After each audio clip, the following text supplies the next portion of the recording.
If you like this video, why not subscribe? Hey everybody, welcome back. Today on this review show, we're going to do something a little bit different. Instead of just reviewing a product, I'm actually going to be comparing a retail version of a product versus a DIY version of a product. In this case, it's a Table Dolly. Now, I built this DIY Table Dolly a while ago. This is the Table Dolly Junior. Didn't really have a need to buy one. However, there's these retail versions coming out of China that are really inexpensive, and when I found this deal, which was $16, I mentioned it on Facebook, and someone said they asked me how it compared to my version. So I thought that was a really good question, and I went ahead and picked one up, $16, again, really inexpensive. I've never seen them that low before. So I went ahead and bought one, and now I can do kind of a head-to-head comparison to see how the DIY version fares up against the retail version. The first thing I want to say is, if you don't know what a Table Dolly is, let me explain it. It's essentially a roller skate that you can slap your camera on and have tracking shots on a flat surface, such as a table.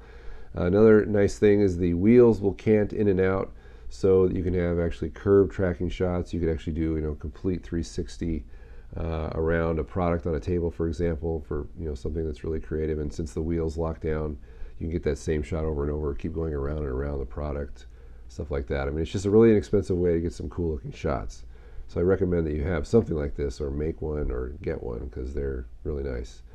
Another thing I want to say is that these do not come with the mini ball heads that you see here. I've added them. They're about $3.50 on eBay. I'll provide a link below. Really important because you need some way of manipulating your camera, getting it at the right angle, and you're going to have some kind of a ball head to do that. So with that being said, let's talk about the retail version here, or both versions, their aesthetics, or how do they look? What's the appearance? As you can see, I mean, this retail version looks really good. It's a blue and black color scheme, which I like. All these parts are metal. The wheels are plastic on the inside and rubber on the outside. They're new. It just looks really good. You have no trouble showing up on a paid shoot and pulling this out and have anybody question what you were doing. They might, though, if you pull out the DIY version here. I mean, this is made with used rollerblade wheels and PVC parts bought at a hardware store. And it looks okay. It doesn't look bad, but it doesn't look as good as this. Definitely not. Another advantage I think this retail version has is it's really low.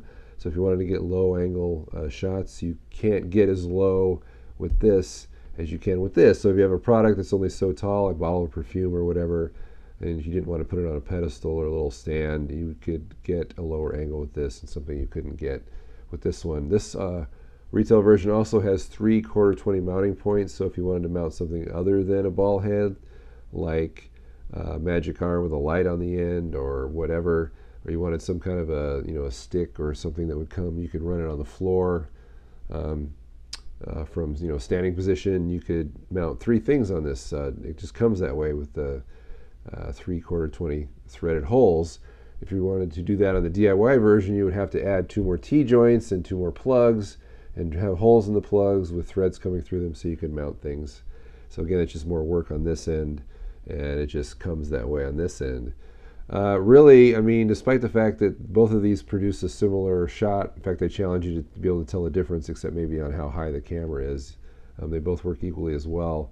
I think the only reason you would want to build one is if you needed it right away. This takes a couple weeks to come from China, and if, let's say, you needed one on a shoot in a couple days, you would have to make one, and you could make this one with relative ease. It would just take time, but it wouldn't take 2 weeks.